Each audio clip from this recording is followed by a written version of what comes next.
Los que ayudan. Y a unos puso Dios en la iglesia, primeramente apóstoles, luego profetas, lo tercero maestros, luego los que hacen milagros, después los que sanan, los que ayudan, los que administran, los que tienen don de lenguas. 1 Corintios 12:28.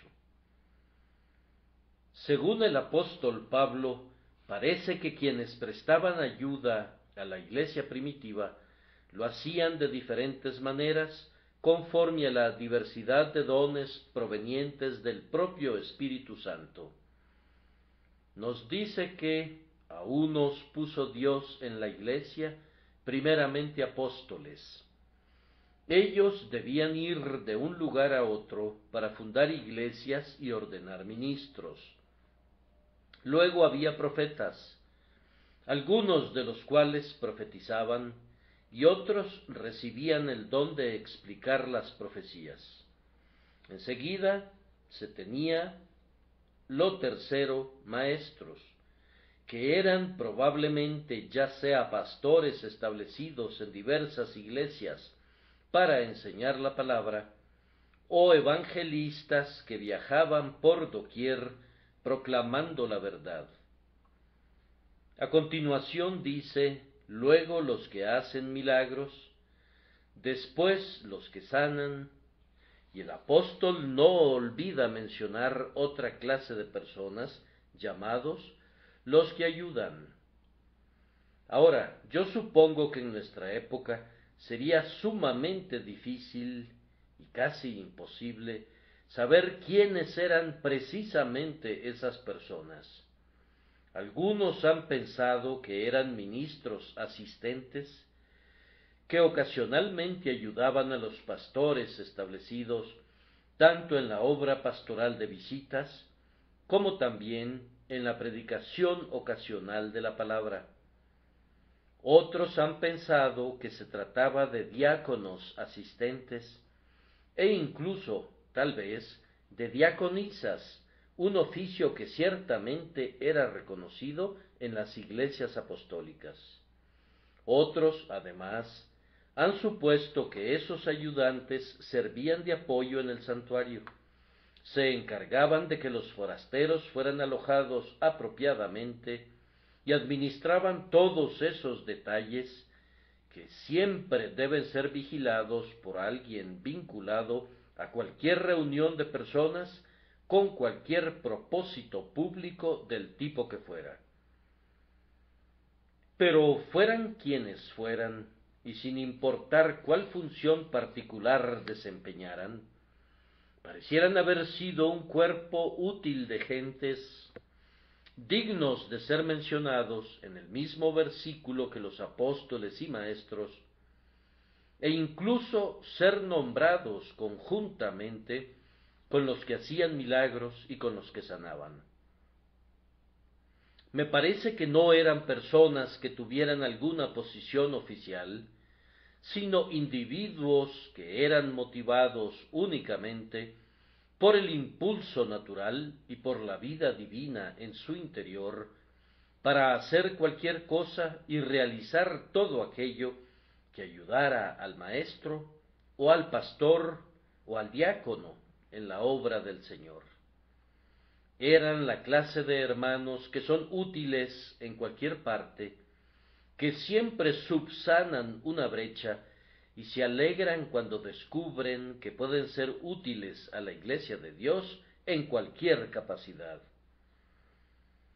Nosotros tenemos una brigada considerable de auxilios en la Iglesia, y a ellos quisiera darles ahora aliento, y mientras les hablo, quizá pudieran llegarles de la vuelta de la esquina, por decirlo así, algunas palabras de consuelo a cuantas personas necesitan la ayuda que estos hermanos les proveen y les brindan, entregando sus vidas.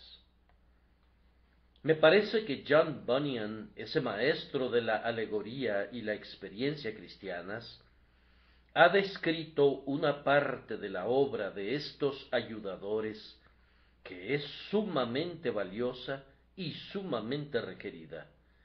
Bunyan describe a Auxilio como alguien que se acerca a Cristiano cuando forcejeaba torpemente en el pantano del desánimo.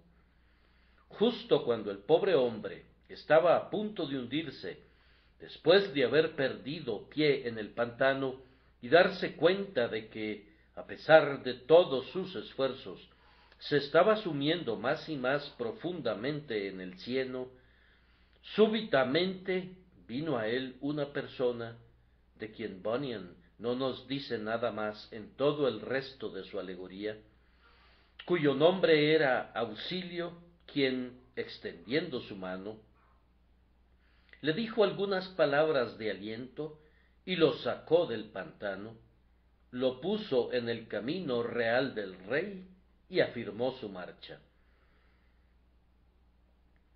Hay un período en la vida divina cuando la ayuda de hermanos cristianos juiciosos es invaluable. Casi todos nosotros que tenemos algún conocimiento del Señor, conocemos también todo lo que desearíamos saber acerca de ese atroz pantano del desánimo. Yo mismo permanecí sumido allí 5 años, más o menos, y creo que conozco muy bien cada una de sus partes. En algunos lugares es más profundo que en otros y más nauseabundo, pero créanme, un hombre puede considerarse 3 veces más feliz cuando sale de allí, pues cuando uno se encuentra en ese lugar, parecería como si fuese a tragarlo vivo. Valiosa, muy valiosa para nosotros debe ser siempre la mano que nos ayudó a salir de la profundidad del cieno, donde no había ningún apoyo, y aunque atribuimos toda la gloria al Dios de gracia, no podemos sino amar muy afectuosamente el instrumento que Él envió para ser el medio de nuestra liberación. En la cima de algunos desfiladeros de los Alpes suizos, para la preservación y alojamiento de los viajeros, el cantón mantiene un pequeño cuerpo de hombres que algunas veces consta de sólo 2 o 3 miembros, que viven en una cabaña en la cumbre y cuyo oficio es ayudar a los viajeros en su camino. Cuando atravesábamos un desfiladero en medio de las montañas del norte de Italia, fue muy agradable para nosotros ver, a unos 4 o 5 kilómetros de la cima, a un hombre que descendió y nos saludó como si hubiese sido un viejo conocido nuestro. Llevaba una pala en su mano, y aunque nosotros no sabíamos qué iba a suceder, él evidentemente entendía mucho mejor que nosotros lo que iba a suceder.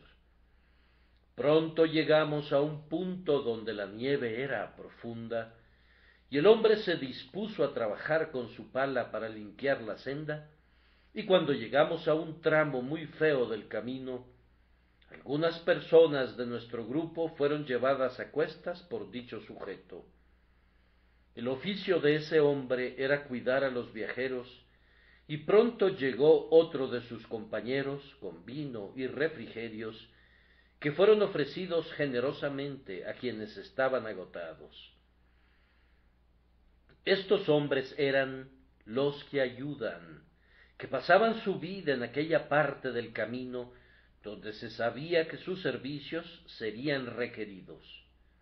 Y cuando los viajeros llegaban a ese punto, ellos estaban dispuestos a proporcionar su ayuda en el tiempo oportuno. Esos auxilios no habrían sido de ninguna utilidad en las bajas llanuras. Habrían sido más bien un estorbo si se hubieran encontrado con nosotros en cualquier otro lugar, pero arriba eran sumamente valiosos porque estaban justo donde se requería de ellos, y acudían exactamente en el momento en que se les necesitaba. Ahora, amigos míos, los que ayudan no son de ninguna utilidad para alguien que se puede ayudar a sí mismo. Cuando no se experimenta ningún problema, un ofrecimiento de ayuda es una intrusión. Sólo hay un punto preciso, una coyuntura tal como atravesar un desfiladero que atraviesa la cima de una montaña, donde la ayuda sería sumamente valiosa para cualquiera. Y me parece que la etapa de la experiencia de un hombre, descrita por Bunyan en el pantano del desánimo, es justamente esa estación donde ustedes, amados hermanos y hermanas en Cristo, podrían rendir una invaluable ayuda al ministro cristiano, viniendo al rescate de aquellos que parecieran estar a punto de ser tragados. Esta brigada de los que ayudan, si entiendo a Bunyan correctamente, están estacionados a las orillas de todo el pantano del desánimo, y su oficio consiste en vigilar por doquier y escuchar los gritos de los viajeros sumidos en la oscuridad que pudieran dar tumbos en el cielo. Así como la Real Sociedad Humanitaria distribuye a sus hombres a lo largo de los bordes de los lagos ubicados en los parques durante el invierno, y cuando se forma el hielo, los instruye a que estén alertas y cuiden a cualquiera que se aventure en ellos, así también un pequeño grupo del pueblo cristiano de cada iglesia, conformado por hombres y mujeres, debería estar listo siempre para escuchar los gritos de angustia y proporcionar la ayuda donde quiera que se requiera. Tal me parece a mí que es el tipo de los que ayudan que necesitamos. Así, tal vez, pudieran haber sido estos seres que servían como los que ayudan.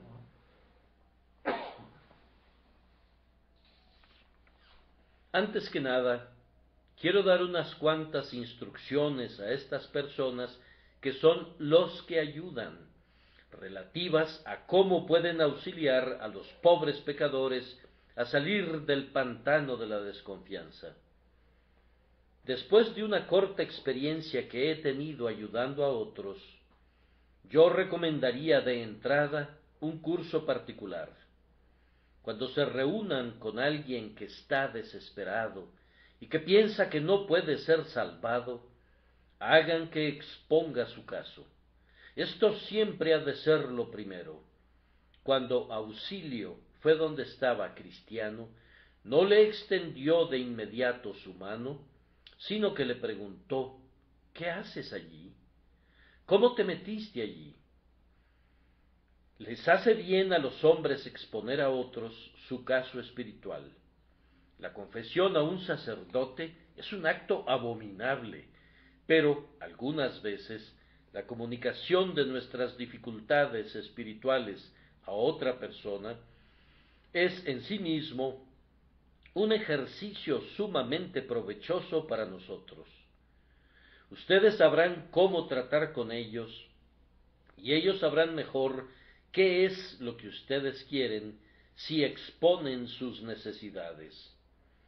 Yo he descubierto ocasionalmente que el mero acto de exponer una dificultad ha sido el medio preciso para superarla de inmediato. Algunas de nuestras dudas no soportarían contemplar la luz del día. Hay muchas dificultades espirituales que, si un hombre las contemplara plena y objetivamente en el rostro durante el tiempo suficiente para ser capaz de describirlas, se desvanecerían incluso durante la propia investigación. Deja que el joven exponga su caso. Reúnete con él a solas, querido hermano. Pídele que se siente tranquilamente junto a ti y pregúntale: ahora, ¿qué es lo que te turba? ¿Cuál es el punto que te desconcierta? ¿Qué es lo que no puedes entender? ¿Qué es lo que te desanima y te descorazona? Deja que exponga su propio caso. Junto con esto, en la medida de lo posible, entren en su caso. Esto podría parecerles, tal vez, como una directriz banal, pero pueden estar seguros de que no serían capaces de prestar mucha ayuda, si llegaran a prestarla, si no siguieran esa directriz. La simpatía tiene mucho que ver con nuestra habilidad de consolar a otros. Si no pueden introducirse en la turbación de los demás, difícilmente serían capaces de sacarlos de allí. Traten de rebajarse al punto de llorar con los que lloran, así como también de gozarse con los que se gozan. No escarnezcan ninguna dificultad porque les parezca pequeña. Recuerden que podría ser muy grande para la persona que se siente turbada. No comiencen a reprender al joven diciéndole que no debería sentirse como se siente, o que no debería turbarse como lo hace. Así como Dios pone sus brazos eternos debajo de ti, así debes poner los brazos extendidos de tu simpatía debajo de tus hermanos más jóvenes y más débiles, para que puedas alzarlos. Si vieras a un hermano sumido en el cieno, mete tus brazos en el lodo para que puedas, por la gracia de Dios, sacarlo corporalmente fuera de allí. Recuerda que una vez estuviste justo donde esa joven hermana tuya está ahora. Si puedes, intenta recordar tus propios sentimientos cuando te encontrabas en una condición semejante. Pudiera suceder, afirmas, que el mozalbete o la damisela sean muy necios. Sí, pero tú mismo fuiste un necio una vez, y entonces aborrecías todo tipo de alimento, y tu alma parecía estar acercándose a las puertas de la muerte. Ahora tú debes usar el lenguaje de Pablo, deberías hacerte necio por ellos. Tienen que ponerse en la condición de estas personas de mente sencilla. Si no pudieran hacerlo, necesitarían un entrenamiento que les enseñara cómo convertirse en auxilio. Todavía no saben cómo hacerlo. Déjenlos que expongan su caso y luego procuren sentir sus dificultades como si fueran propias. Tal vez su siguiente obra debería ser consolar a esos pobres hermanos con las promesas. Auxilio, en el progreso del peregrino, le preguntó a Cristiano el motivo por el cual no buscó los apoyos, y le comentó que habían unas útiles piedras sólidas a lo largo de todo el pantano, pero Cristiano le respondió que no las había advertido. Hermanos, deben conocer bien las promesas de Dios, deben tenerlas en la punta de su lengua, listas para cualquier circunstancia. Nos hemos enterado de un cierto hombre docto que solía llevar con él copias miniaturas de los autores clásicos, de tal forma que casi transportaba una biblioteca bodleiana en su bolsillo. O que llevaran ustedes consigo Biblias miniatura, o mejor todavía, que tuvieran toda la palabra de Dios acompañándolos constantemente en su corazón, de tal forma que fueran capaces de decir una palabra oportuna a quienes están desfallecidos. Siempre que se encontraran con una pobre alma turbada, qué bendición sería para ustedes que fueran capaces de decirle: sí, tú eres un pecador, es cierto, pero Jesucristo vino al mundo para salvar a los pecadores. Tal vez les comente que no puede hacer nada, pero ustedes pueden responderle que no se le dice que haga algo, excepto que crea en el Señor Jesucristo y será salvado. Tal vez les diga que no puede creer, pero pueden recordarle esta promesa: todo aquel que invocare el nombre del Señor será salvo. Esto es, aquellos que le buscan sinceramente por medio de la oración.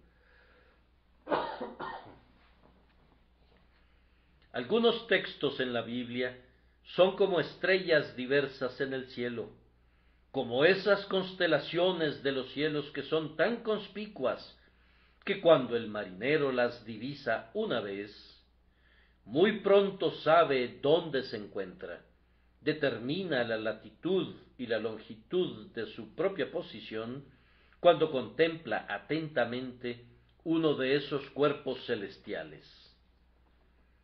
Algunos resplandecientes pasajes de la Escritura parecieran estar colocados en el firmamento de la revelación como estrellas que guían a las pobres almas desconcertadas.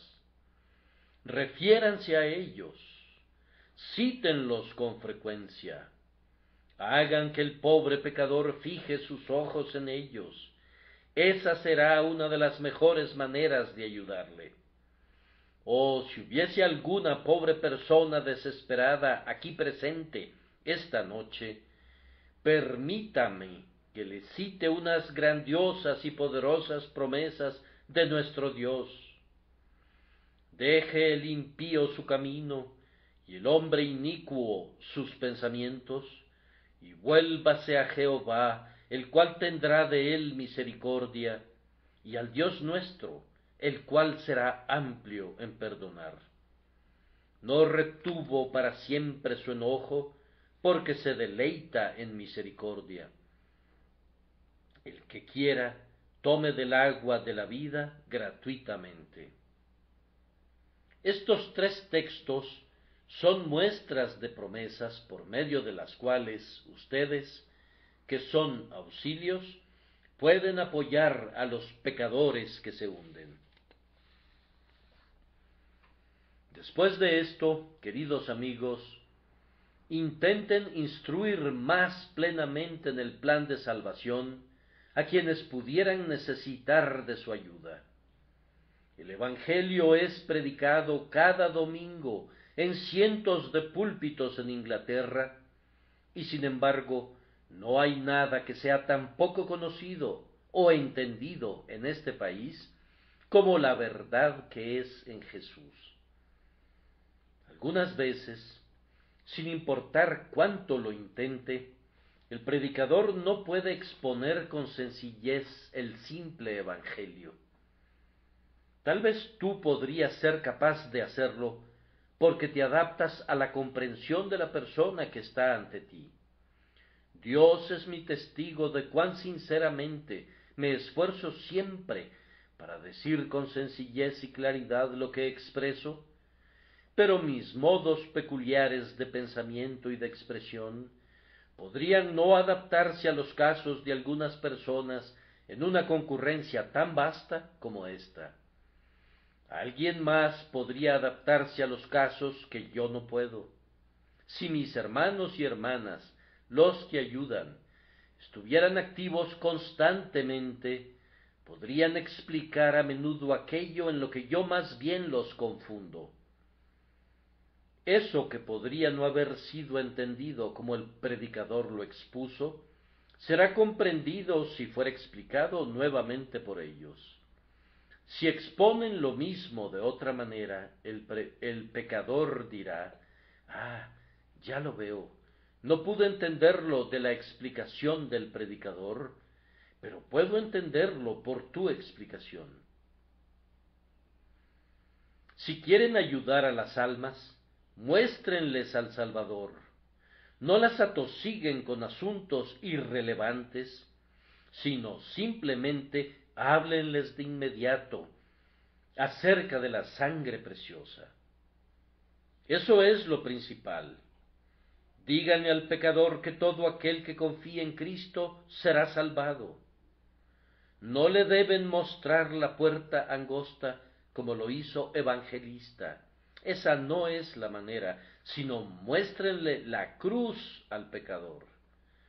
Pobre cristiano, no habría estado nunca en el pantano del desánimo si hubiera contado con la persona apropiada para que le dirigiera.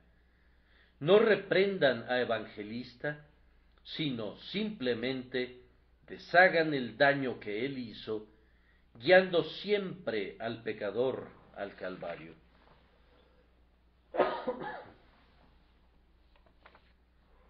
¿Quisieran complementar esto? Les recomiendo que le cuenten la propia experiencia de ustedes a la conciencia turbada. Muchos han sido capaces de salir del pantano del desánimo de esa manera. ¿Cómo?, pregunta el joven, ¿sentiste alguna vez como yo siento? Debo decir que con frecuencia me ha parecido gracioso, cuando he hablado con jóvenes buscadores, ver que abren asombrados sus ojos cuando piensan que yo sentí alguna vez lo mismo que ellos, mientras que yo habría abierto los míos con mucho mayor asombro si no hubiera sido así. Nos sentamos a veces y les contamos a nuestros pacientes todos sus síntomas, y entonces ellos piensan que debimos haber leído en sus corazones, cuando el hecho es que nuestros corazones son precisamente como los suyos, y leyendo en los nuestros, leemos en los suyos. Hemos transitado por la misma senda que ellos, y sería algo muy duro que no les describiéramos aquello que nosotros mismos hemos experimentado. Incluso los cristianos avanzados encuentran gran consuelo al leer y oír acerca de la experiencia de los demás, si en algo se asemeja a la suya, y para la gente joven, oír que otros cuentan lo que han experimentado antes que ellos, es un medio de gracia sumamente bienaventurado. Yo quisiera que nuestros hermanos ancianos fueran más frecuentemente auxilios en este asunto, y que cuando vieran a otros en problemas, les contaran que ellos han atravesado por las mismas dificultades, en lugar de culpar a los jóvenes, como hacen algunos, por no saber lo que no pueden saber, y de reprocharlos por no tener cabezas maduras sobre hombros jóvenes, donde, estoy seguro, estarían singularmente fuera de lugar. Además, yo pienso que ustedes ayudarían muchísimo al joven buscador si oraran con él. Oh, el poder de la oración. Cuando no pueden decirle al pecador lo que quisieran decirle, algunas veces pueden decírselo a Dios a oídas del pecador. Hay una manera de decir en una oración conjunta con la persona lo que no podrías decirle directamente a su cara, y algunas veces, cuando se ora con otro, está bien exponer el caso muy clara y sinceramente, decir algo así: Señor, tú sabes que esta pobre joven mujer aquí presente está muy turbada, pero es por su propia culpa. Ella no quiere creer en tu amor porque dice que no hay evidencia de él.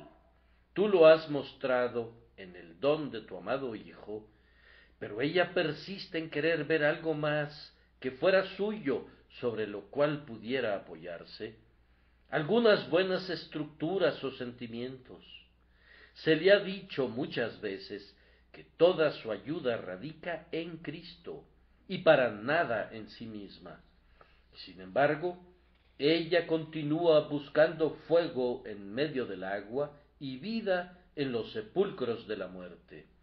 Abre sus ojos, Señor, haz que vuelva su rostro en la dirección correcta y condúcela a ver a Cristo y no a sí misma. Orar de esta manera, ustedes pueden verlo, hace que el caso sea expuesto con claridad. Hay un poder real en la oración, pues el Señor en verdad oye todavía el clamor de su pueblo. Amados, tan ciertamente como que el fluido eléctrico transporta el mensaje de un lugar a otro, tan ciertamente como las leyes de la gravitación mueven a las esferas, así de cierto es que la oración es un poder misterioso pero real. Dios, en verdad, oye la oración. Algunos estamos tan seguros de ello como lo estamos de respirar. Lo hemos probado y comprobado. No es ocasionalmente que Dios la ha oído, sino que se ha convertido en algo regular para nosotros pedir y recibir, como lo es para nuestros hijos pedir alimento a la mesa y recibirlo de nuestras manos.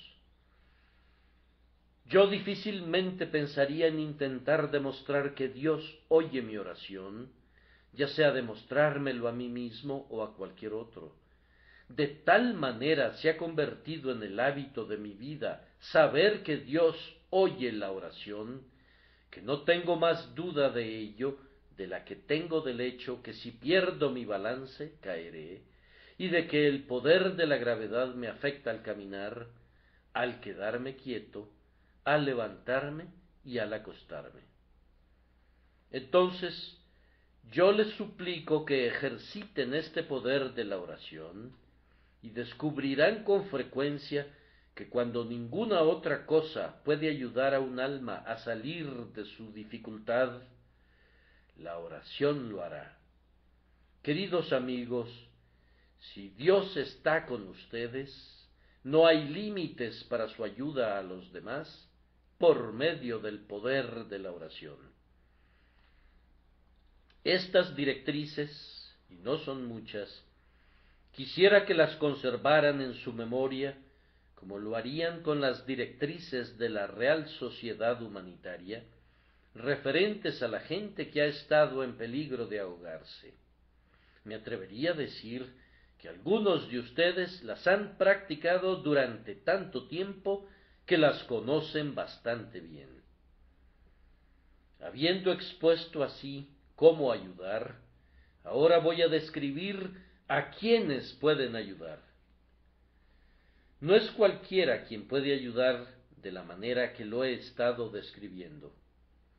Quiero alistar a una pequeña brigada de bomberos espirituales, esto es, quiero juntar un grupo de auxilios que asistan a las personas que pudieran estar resbalándose y tropezándose en torno al pantano del desánimo.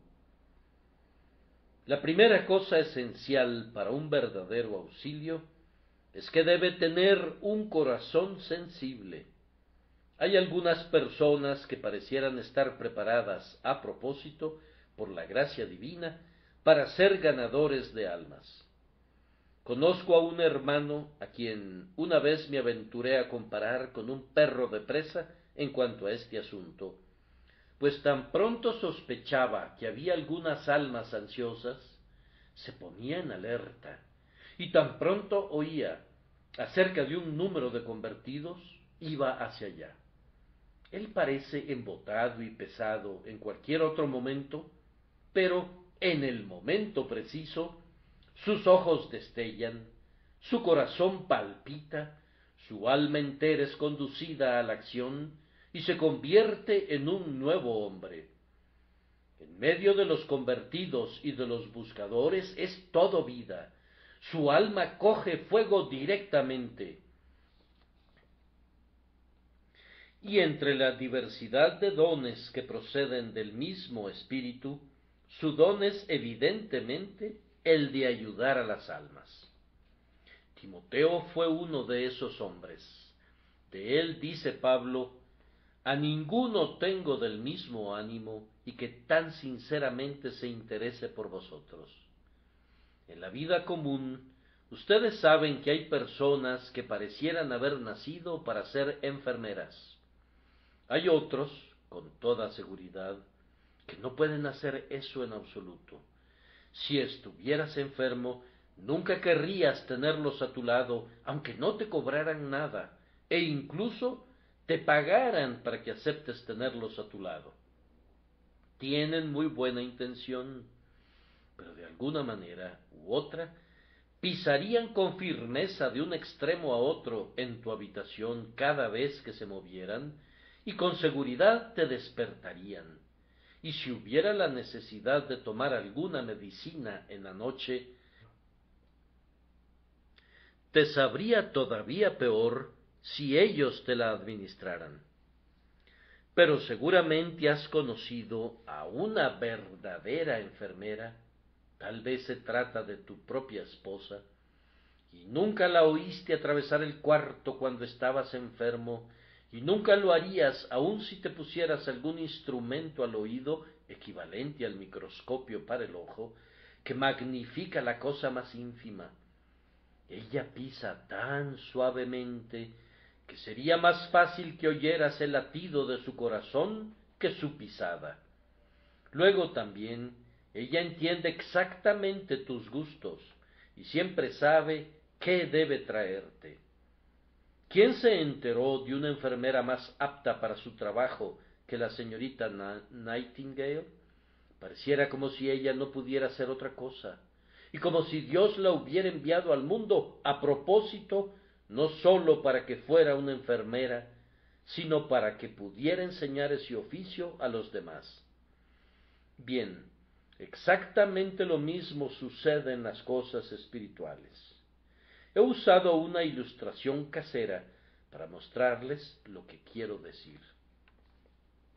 Hay algunas personas que si trataran de consolar a alguien cuando está angustiado, se aplican al trabajo tan torpemente que con seguridad le acarrearían una mayor cantidad de problemas de los que antes tenía.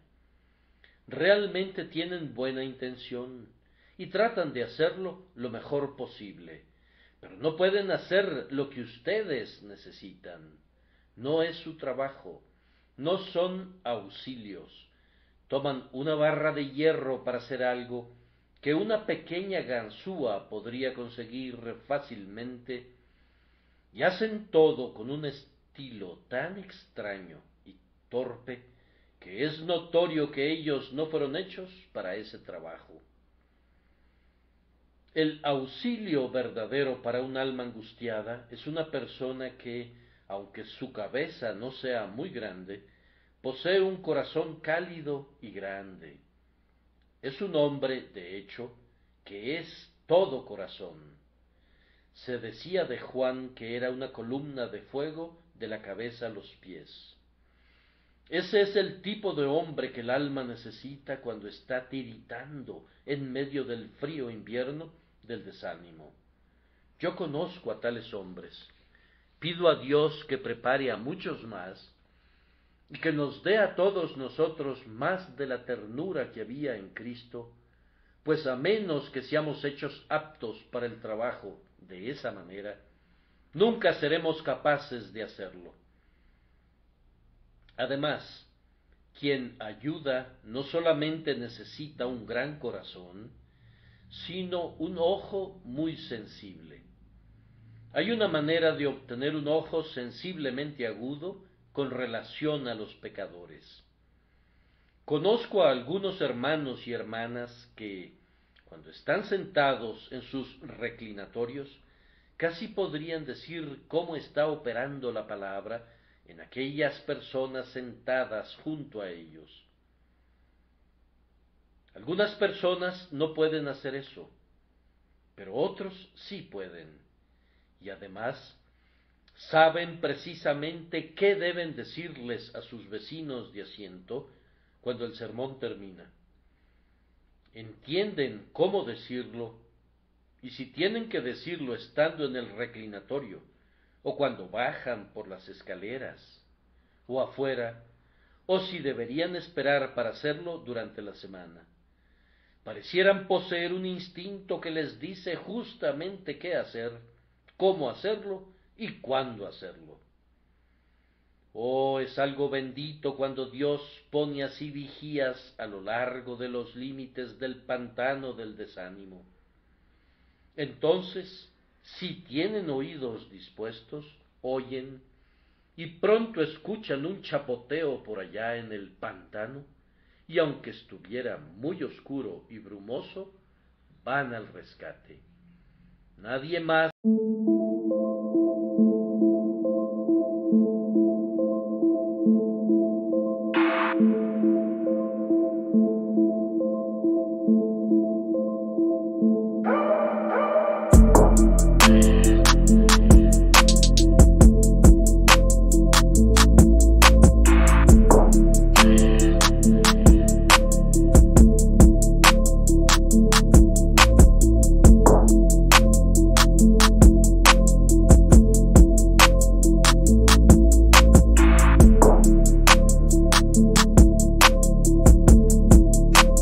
a un extraño sin una buena palabra relativa a Cristo.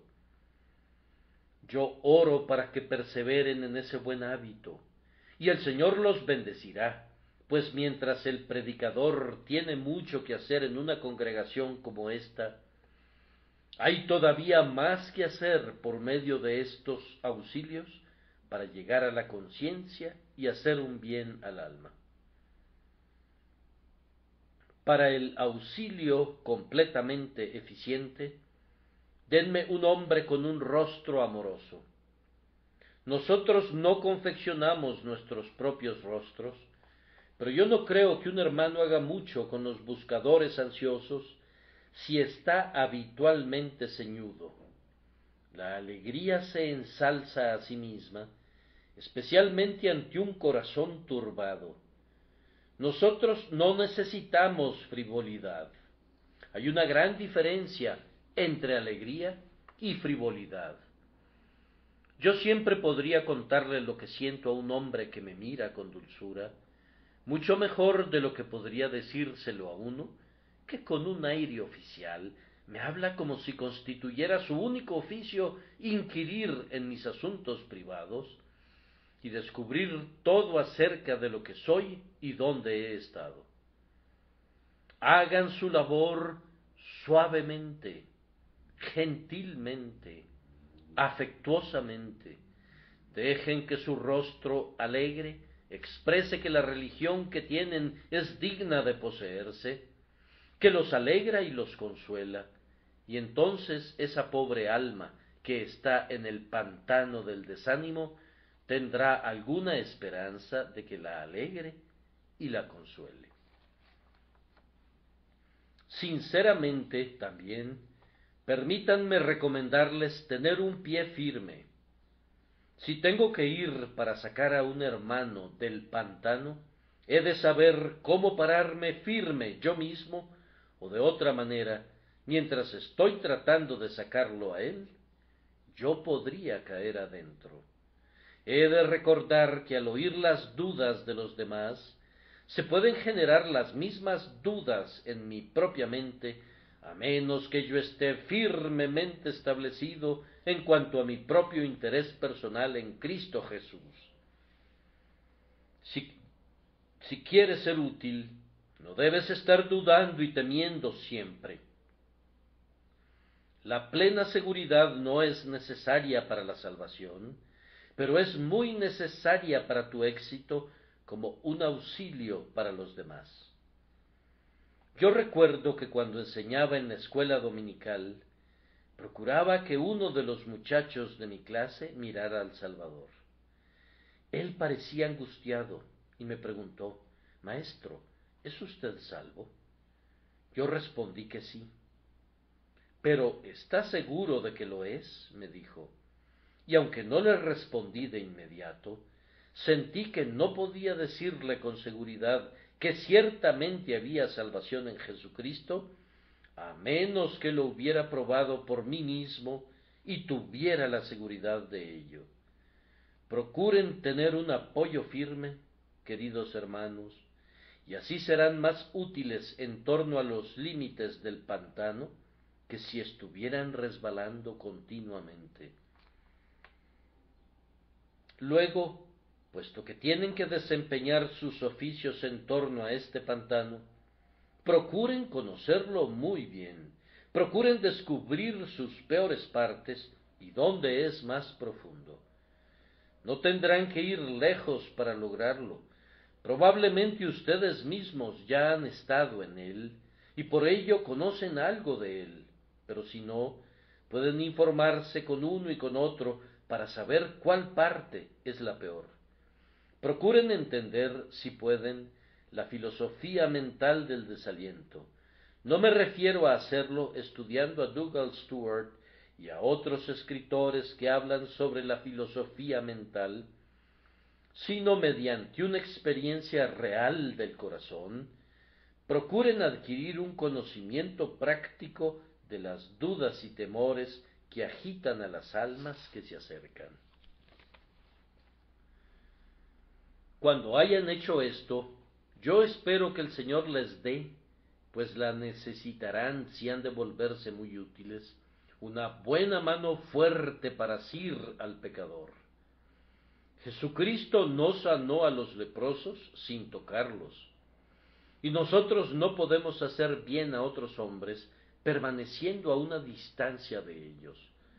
El predicador se aferra a veces de sus oyentes, puede sentir que los sostiene y puede hacer casi cualquier cosa con ellos, y si tú has de ser un auxilio, tendrás que aprender el arte de asirte de la conciencia, del corazón, del juicio y de aferrarte del hombre entero.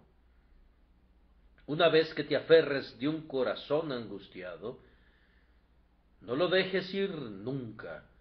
Oh, yo pido en oración que puedas tener una mano cual un vicio, que nunca deje ir al pecador una vez que te hayas asido de él. ¿Cómo? ¿Acaso el Hijo de Dios va a dejar que el pecador caiga otra vez en el pantano?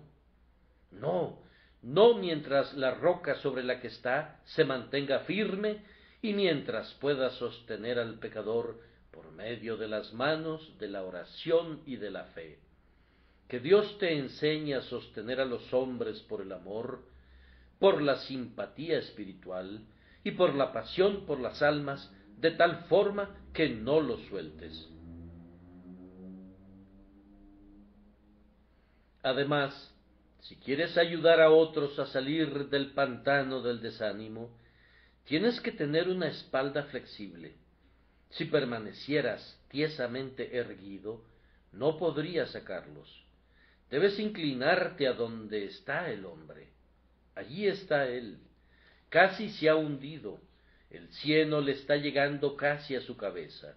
Tú tienes que arremangarte los brazos y ponerte a trabajar. Pero el hombre no puede hablar un correcto inglés. No te preocupes. No le hables en un correcto inglés, pues no lo entendería. Háblale en un mal inglés para que pueda entenderte. Se dice que muchos de los sermones de Agustín están llenos de un sorprendente mal latín, no porque Agustín no dominase el latín, sino porque el latín vulgar de la época se adecuaba mejor a su propósito de asir a los hombres. Hay una cierta mojigatería en los ministros que los descalifica para ciertas obras.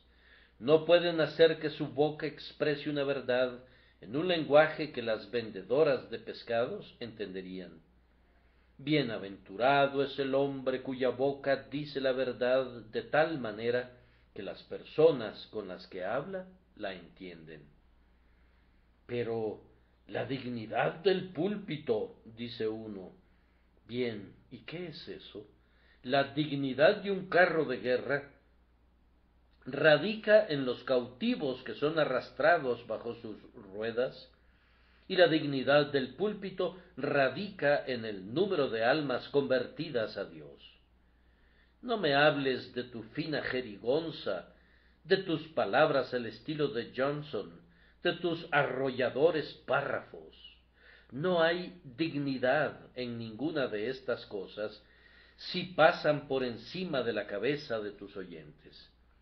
Debes condescender hasta los hombres de un bajo nivel, y te encontrarás algunas veces con hombres y mujeres a quienes debes hablarles realmente en un estilo que no es agradable a tus gustos, pero que tu juicio y tu corazón te exigirán y te forzarán a usarlo.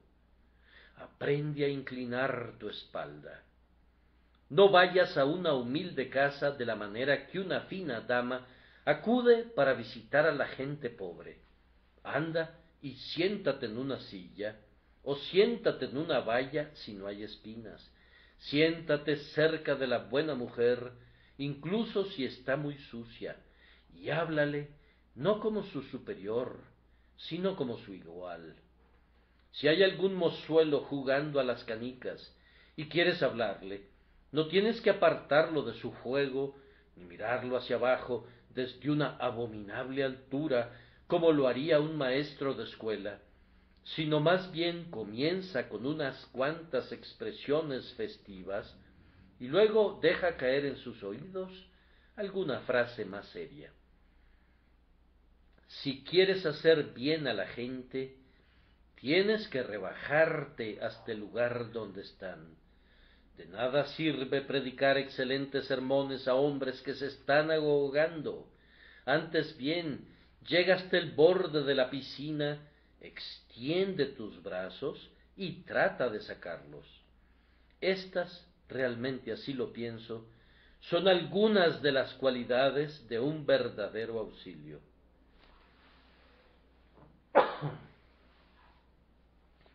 Ahora permítanme concluir procurando incitar a aquellos de mis hermanos y hermanas que han sido auxilios para que prosigan con más denuedo en la obra y alentar a aquellos que no lo han intentado para que comiencen. Probablemente alguien podría preguntarse, ¿por qué debería yo ayudar a otros? Y mi respuesta será, porque las almas necesitan ayuda. No basta con eso. El grito de la miseria es un argumento suficiente para la misericordia. Las almas lo necesitan, mueren, perecen, están al punto de la desesperación. Ayúdales.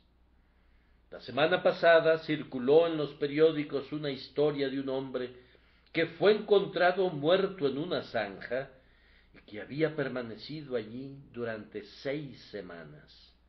Se decía que alguien había oído un grito de ¡perdido! ¡perdido! Pero como estaba oscuro, no salió para ver de quién se trataba. Horrible, horrible, comentas, y sin embargo, tú podrías haber hecho exactamente lo mismo. Hay algunas personas presentes aquí esta noche que tal vez no griten ¡perdidos!, porque no sienten que están perdidos, aunque sí lo están. Y los dejarás perecer en la zanja de su ignorancia. Hay otros que dan voces diciendo perdidos y que necesitan una palabra de consuelo, y los dejarás perecer en la desesperación por falta de esa palabra. Hermanos míos, que las necesidades de la humanidad los animen a la actividad. Además, recuerden cómo fueron ayudados ustedes mismos cuando se encontraban en una condición semejante. Algunos de nosotros no olvidaremos nunca a esa amada maestra de la escuela dominical, esa tierna madre, esa mujer cristiana, ese amable joven, ese excelente anciano de la iglesia, que una vez hicieron tanto por nosotros. Nunca olvidaremos su tierna atención. Ellos nos parecían como visiones de ángeles resplandecientes cuando nos encontrábamos en la densa niebla y en la oscuridad. Salden la deuda, cancelen la obligación, paguen lo que deben, y no podrían hacer esto excepto ayudando a otros de la misma manera que ustedes mismos fueron ayudados. Además, Cristo lo merece. Hay un cordero allá afuera que está perdido. Es su cordero. ¿Acaso no te preocuparás por él? Si hubiera un niño desconocido a mi puerta solicitando albergue durante una noche, el sentimiento humanitario me motivaría a rescatar a esa pobre criaturita de la nieve y del viento. Pero si fuera el hijo de mi hermano o de algún querido amigo, la simpatía hacia el pariente me constreñiría a protegerlo. Ese pecador es alguien comprado con la sangre del Salvador y es muy apreciado para él. Es un hijo pródigo, pero es el hijo de tu padre y por consiguiente se trata de tu propio hermano. Por la relación que hay, aunque al presente él no lo discierna, ustedes están ligados. Una obligación moral pende sobre ti para prestarle ayuda. Oh, amados, ustedes no necesitarían ningún otro argumento si supiesen cuán bienaventurada es la obra en sí misma. ¿Quieren adquirir reconocimiento? Ayuden a otros. ¿Quieren crecer en gracia? Ayuden a otros. ¿Quieren desprenderse de su propio desaliento? Ayuden a otros.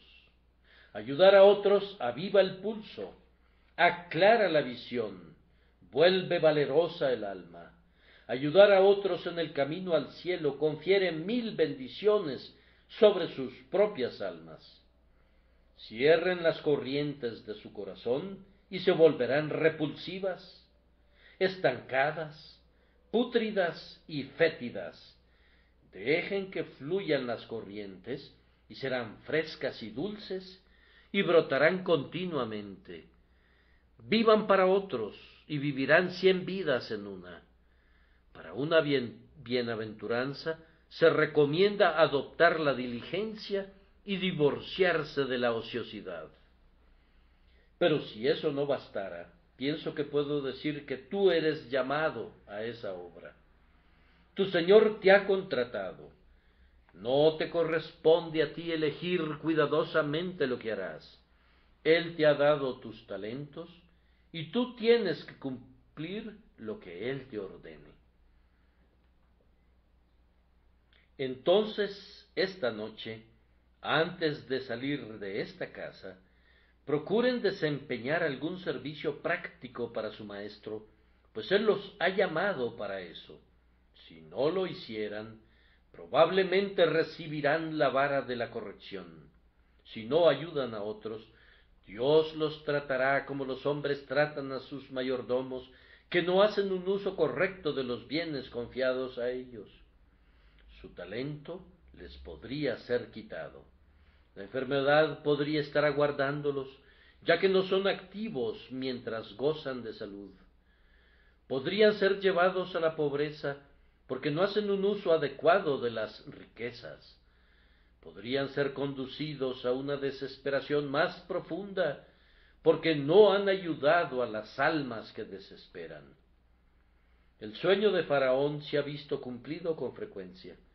Él soñó que había 7 vacas gordas que pacían en el prado, y pronto llegaron 7 vacas enjutas de carne que devoraron a las gordas.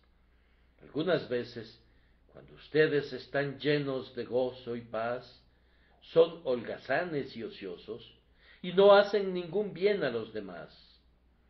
Y siempre que se da este caso, pueden estar seguros de que muy pronto las 7 vacas flacas vendrán y devorarán a las 7 vacas gordas.